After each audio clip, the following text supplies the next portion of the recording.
Hello again, ladies and gentlemen. The long-awaited short program is about to begin. Thank you so much for coming today to celebrate Mary and the publication of her first novel.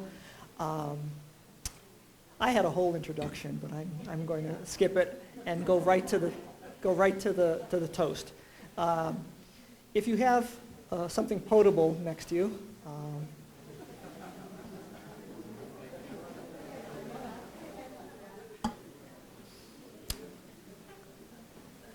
Mary?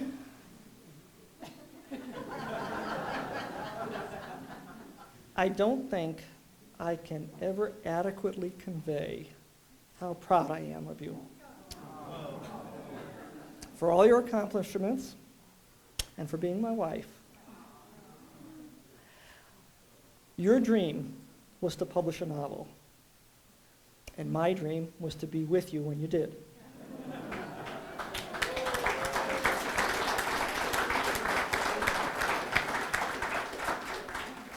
Thank you for making both of our dreams come true.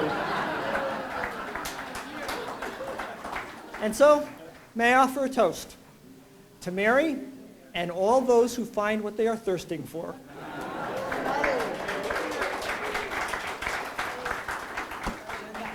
And now, ladies and gentlemen, it gives me great privilege to introduce my wife, Mary Donnarumma Sharnick.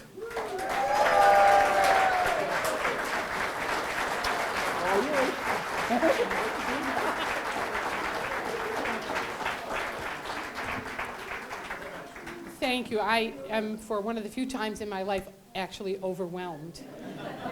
Almost speechless, never before happened. Thank you so much. I used to think when I went to Barnes & Noble or other stores and immediately opened the acknowledgments in books, oh, they're just making this up. But they aren't. None of this would have happened without every single person who's in this room and some people who couldn't be here today, including people gone to a different reward, I hope. Many, many of them, and you know who they are. And they've been with me since I wrote my first letters in the alphabet. If I start thanking people, I know I'll neglect some, but I do have to say that my most recent mentor, Rachel Bash, and my 8th grade English teacher, Dan DeLessio, who taught me to write, are here, and I wish they would please stand up.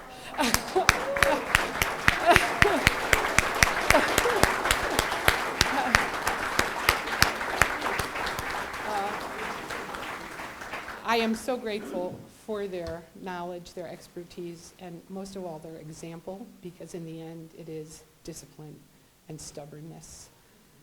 And I am stubborn. So thank you. Chase Collegiate couldn't help me more. And Wayne said, you better start not naming individuals because you've been at this for 35 years, and that would be really hard. There are so many writers in the room, the writing group that Rachel, the writers, please stand up. They're on the acknowledgements.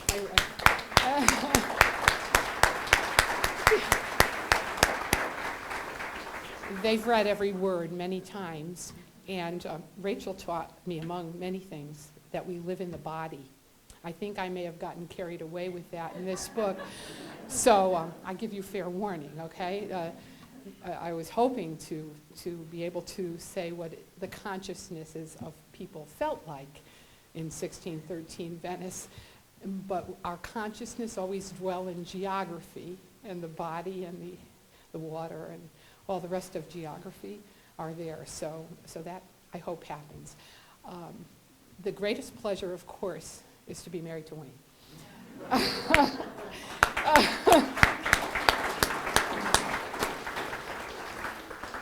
You all know what I mean. And if I say too much, it will be a watery event. One of the best moments, of course, when the contract happened was that my parents and my in-laws are here to celebrate with me. So I won't give away all the ages, but my mom generally tells you. How old are you, Mom? How old are you, Mom? 91. Okay. Okay. And they have been so supportive of both my families, both the family that hails from originally from Italy, the family that hails from Slovakia, and grazie molto. Le famiglia Pelosi di Frigento, Campaya. We have so many people who are here from really far away, and we have, I think Italy may have been the farthest, and the relatives from Pennsylvania. Long, long trip for one little glass of Prosecco. I just, so seriously, I cannot thank people enough. And of course, the book club back there, way back there, has read too many times, just like the writing group. And thank you all so much. And to my immediate supervisors at Chase, you know how I feel. Thank you for the lugging, the slugging, the believing there was a book when there wasn't even any. So I really, really appreciate it. So I'm told that I'm supposed to read a little bit, and my parents were kind enough to time me. So they thought the 8-minute one was too long. So I'm moving along now to something a little shorter. So little general background. A young lady named Katerina Zanki is 13 years old, and she's about to be married in 1 week.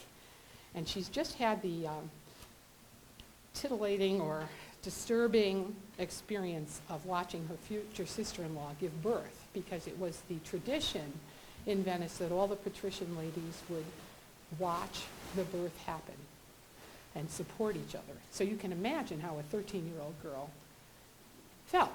So she's now in her gondola, kind of the Mercedes of 1613 Venice, and her rower, Tazin, is rowing her home, and she's really glad to be out of that birth chamber.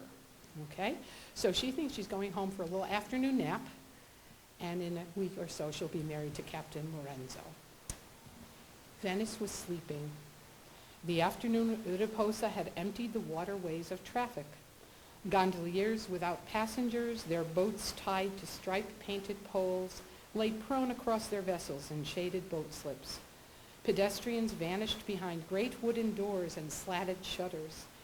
Even their echoes were silenced, leaving only the lap and hum of water down alleyways. Every now and again, a dog, prone or on its side, yawned, revealing tooth and tongue.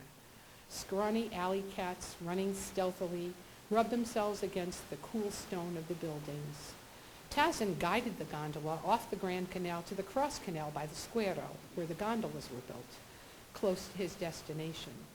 Egidia, his daughter, lifted her arm out of the water. Caterina slept. Gesù, a man's voice thundered ahead. Bastardo, answered another, waking Caterina. She sat up in her chair, rubbing her eyes, looking for the sounds. A few gondola lengths beyond, on the low bridge whose underside Tazin always reached for with his hand, 2 men struggled. Guarda, look, said Egidia, pointing. Tazin looked upward, then pulled harder on his oar. The 2 men grappled with each other. Caterina could not make out their faces. The taller, his shoulders massive, was completely shrouded in black, only his white hands visible. The other she recognized as soon as she saw his dark arms and artist's blouse. It was Ahmed Mocenigo, the sculptor who worked on Torcello. Caterina had spoken with him numerous times when she, Beatrice, and Maddalena visited Friar Giorgio. He had made Maddalena giggle, whispering into her ear and touching her hair whenever the priest turned away. It's Ahmed the Moor, she said, turning toward Tazin. She blushed at his name, knowing it was he who had drawn the embarrassing pictures Beatrice had given her. The boatman did not respond, but seeing now, pushed his oar rapidly, looking up at the bridge, down at the water, up, down, up, down. His song had gone silent. The shrouded man forced the Moor up against the bridge facing the boat. The painter's arms were outstretched, as if fixed to a crucifix. Though he struggled to break free, he could not move.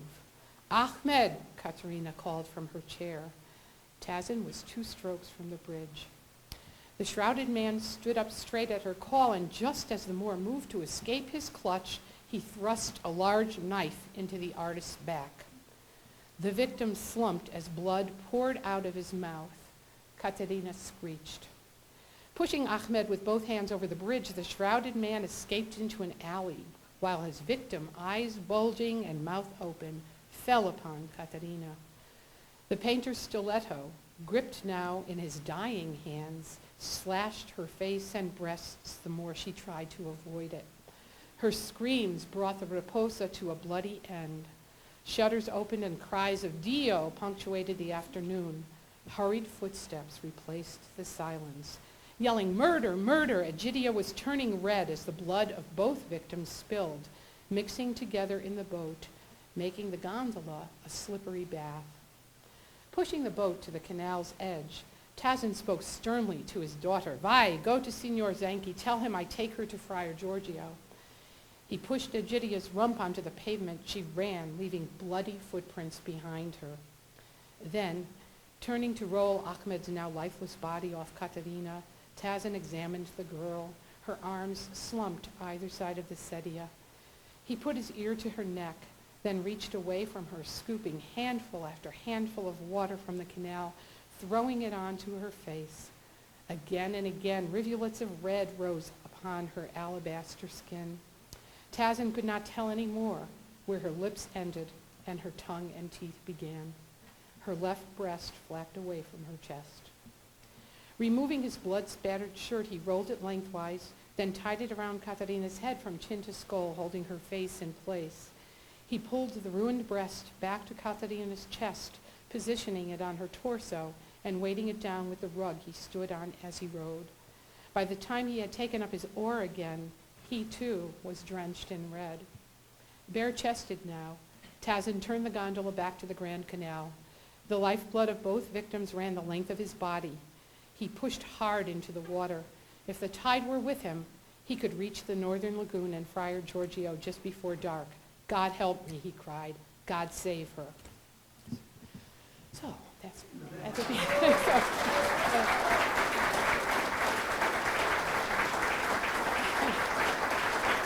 Thank you. Thank you very much.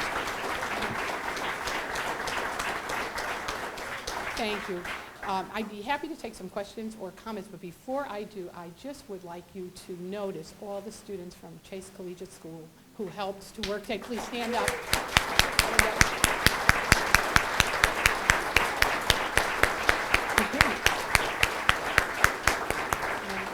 They're responsible for the setup and takedown and everything, and some people have asked me under some interesting illusion that now I'm with the glitterati or something. Are you quitting your job? And I said, no.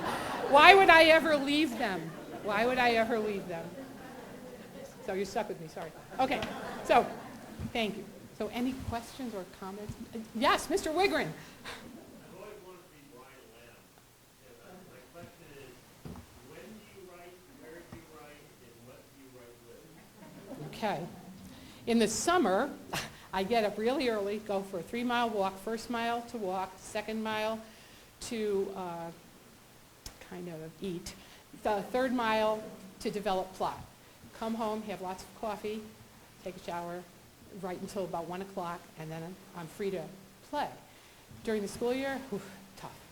School year, maybe after the meeting's over around 4:30, 5 o'clock, I'm in this gorgeous room that's for some reason people let me use here at Chase next door to you. We can get confirmation from Dr. T, right? That usually sometime between 5 and 6:30 sometimes. I write then, but it's hard. And then when we go to sleep eventually, I say, good night, wait, I'm going to Venice. And then I go there in my head all night. So, best I could give you. Yeah, Donna. Yeah, kind of in a very pedestrian way. As you know, Venice is just surrounded by water, but no one would dare swim in the canals or drink from them, right? We have to go all the way out to the Lido before we have some semblance of clean water. So there's water everywhere, but not a drop to drink, right? So to use the cliche. But I think every person is searching for something. Another rule from Rachel, right? Your protagonist has to want something, and things have to stand in the way. Do you have other titles that you would consider? Oh, yeah, I mean, it started out being, I was thinking of these two sisters, to give away some of the plot. There are two sisters, and what would happen to them, and I really love the island of Torcello, where nobody really can live because it's got so many mosquitoes, so only about 12 people actually live there. So I was calling it Island of Sisters, but Sisters and Torcello play into it, but I think everybody was hungry or thirsty for something. Somebody asked me in the line, are you going to be hunger or thirst? All these now, the next one is going to be called Plagued. Really gritty, ugh, plague. Yeah, so that's okay. We're all thirsty for something, and if we're very, very lucky, sometimes we're quenched. Carla. Yeah, thanks to Chase Collegiate School, yes, I got some dollars, and Wayne and I went to Venice in March of 2008 together, and that was one of the times we were in Venice without lots of Chase students. I love being with the Chase students there too. And we went, and in 2010 I was very, very, very fortunate to get a little fellowship, and I went without Wayne, which was terrible, but I was able to live in a cloistered convent. Oh, I had a key, which was good, but the part that was so helpful about that very generous grant, which ironically came from the lady, Beatrice Fox Auerbach, who was the first lady who hired my Auntie Lee, Pasqualina Donnarumma. And so, boy, if I weren't a believer before of miracles, I sure am now. And so I lived at the convent, which is featured in the novel, a real place, the convent San Zaccaria. Historically, lots of proof, was the most licentious convent in Venice, because only one daughter from every petition family got a dowry for marriage. And all the other daughters were sent to the convent, whether they wanted to go or not. So they were all dressed up with nowhere to go, and so they got involved in lots of interesting activities. So that convent is now the Department of Homeland Security in Venice. You should have seen me trying to explain to a really good-looking 20-year-old guy with a gun why I needed to go into the courtyard and take some pictures. But so I found another convent that was built by the same architect, Caduci, and it was very, very close to San Marco. I mean, if I had tried to stay in a hotel where this convent was, it would cost thousands of dollars a night, but it just cost me 53 euros. And I had really a little tiny room, a window out which I could see nothing but other parts of the convent and the sky and the San Marco. And that was really helpful because you could hear everything in Venice. I love it. You can hear the water, the birds, you can hear every word that everybody says around you. But these young ladies could never get out unless they broke out, which they did. And so that was very helpful. But I did miss Wayne a lot. Yeah.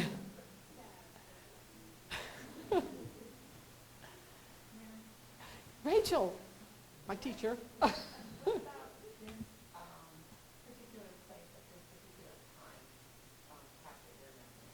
In 1613, or in probably the same thing that captures my attention now. One of the many, many reasons I like Venice is because compared to most places in the world, it does not change. There's no room to build anything. There are no streets, and therefore there are no bicycles or buses or trucks or cars. And so the moment a person arrives in Venice, he or she has to go into slow motion, which is really good for me. I could just feel everything go. Now, not everybody likes Venice, because it is true. Sometimes you see icky things, like rats or spiders, and sometimes the water is a disgusting color, and sometimes it smells. All that aside, there's no other place like it, and it never changes in some ways. I mean, occasionally you hear an airplane go by, everybody has cell phones, there are street lights, but the buildings that are called new in Venice are buildings that were built in, the 14th century. So I like that. So that's one part of it. The other part of it is that although you're surrounded by people all the time, it's a very safe city. I mean, if you were to go to Venice today, the worst thing you have to worry about is getting your pocket picked, because everybody's watching you. Everybody's watching you out the windows, behind the door, in the boat, and there's no place to really hide. So for teenagers' point of view, it's very interesting. It'd be so hard for you to go somewhere where nobody could see you. Really, really hard. Really, really, really hard. And I find, for whatever, because I'm not behaving like the cat most of the time in my life, so I feel very consoled that I could be all by myself, walking around anywhere at any time of day or night. I love that. I love that. And you could cry out for help, and somebody would hang out the window and help you. You know, I like that a lot. I don't know. Have you found that true? Yeah. Yeah. So I like that part. And you have to have a life. Thirdly, and finally, you have to have an aware self-consciousness in Venice because the rest of the world. You really have to be able to live inside yourself in order to survive. And I think my friend Barbara once said to me, I don't know, if I'm misquoting you, tell me, many years ago, I think we were at a wake, of course, and I think she said to me, you see real people as if they were characters, and characters as if they were real people. And that about says, you know, life is material to me. And when I'm in my head, I feel very much alive. Twitching, you know, yeah. So writing is, you know, it's free, it's legal. It's a good place for me to be, you know. And it brings it brings such a community to be with other writers. And I know we have so many, like Rich Moreno and Joan Lowndes is here, and all my writer friends, and, you know, Rachel, I mean, and Doreen, the poet, and my friend Terry is away, so she's seeing Death of the Salesman in New York. You know, these people all live in their heads, right? So, we could do that in Venice. Hi.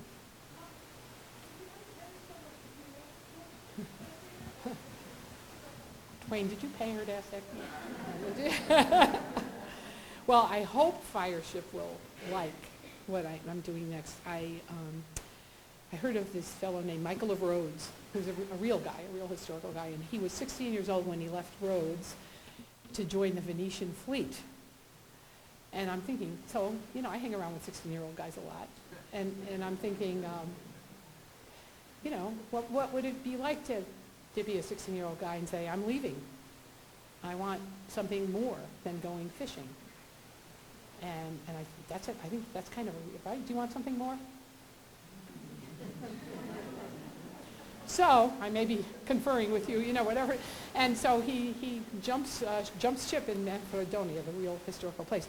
And it turns out that by 1434, he had learned the Venetian dialect and learned to read and write, and he created these actual 3 manuscripts. And somebody at MIT found them, however, that happens, and Wayne, always looking for the next book, brought me the facsimiles, and I've been pouring through them. What's missing, and most of them are about shipbuilding or math, about which I know nothing, so it'll be a nice steep learning curve, and then the personal life is left out, so da-da, there's a story. So, you know, so the first one going to be in his early days before he's writing, and you know, Europe has been decimated by the plague, as Barbara Tuchman wrote in her book, The Calamitous 14th Century. And so I reread Barbara Tuchman, and I learned that Italy was hit hardest and Venice harder still. So everybody has a different attitude by 1401. They all know they're going to die any minute. So think what that would do to the insides of our heads. So I'm trying to go inside the head of a 16-year-old boy who wants a bigger life than his father and wants to have it on a Venetian fleet. So I only wrote the prologue, so I don't know what will happen next. Francine, thank you. Writer Francine.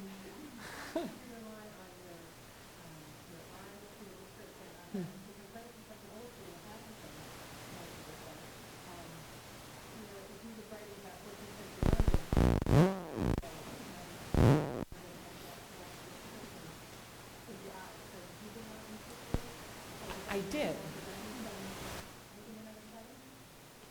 You know, I don't know, wherever I am now, I'm kind of obsessed with Italy. I really miss my grandparents.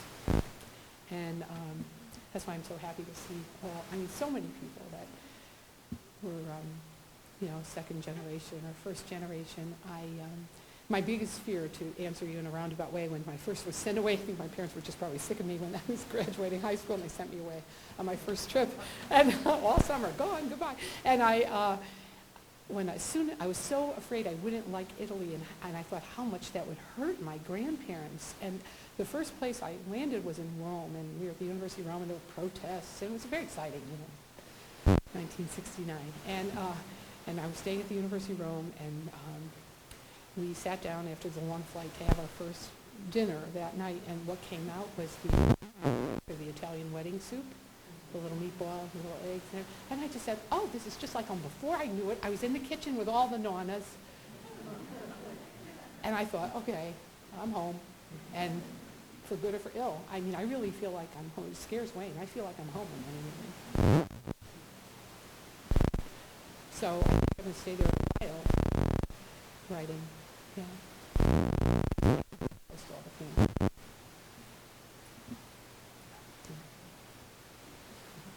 That's it. Might be done. Oh.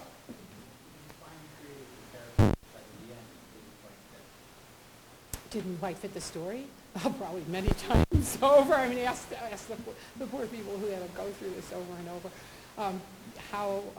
How I was known in the writing group for a long time was like as Mary Poppins.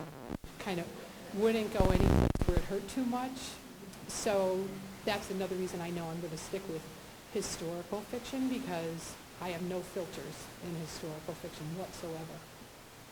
I'm not afraid to go where I would be terrified to go if I were alive.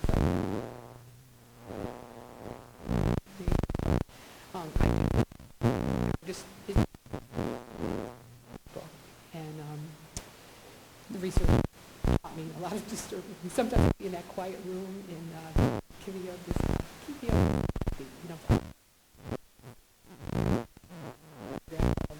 and then you in, never know. So they let me in, and I would gasp.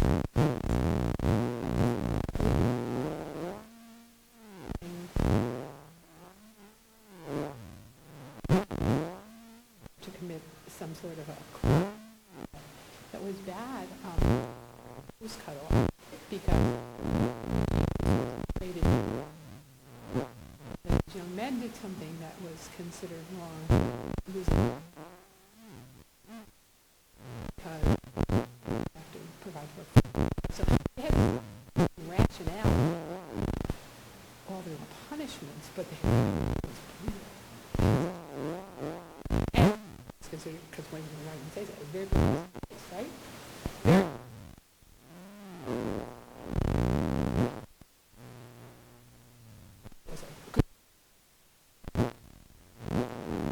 They up at night themselves.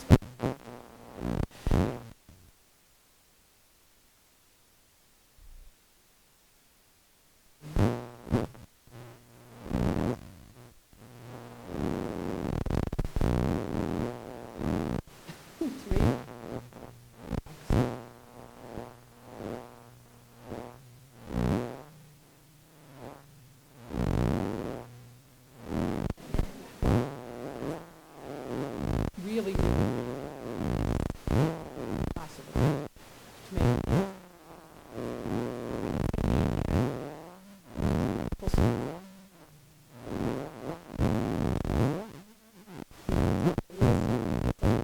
deal story of lots of books. Anyway.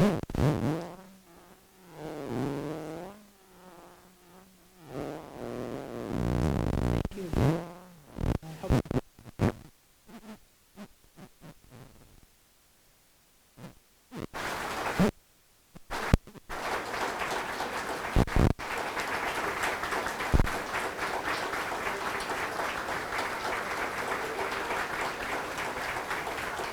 Thank you. And my husband says, please finish the Prosecco, because otherwise I'll go home with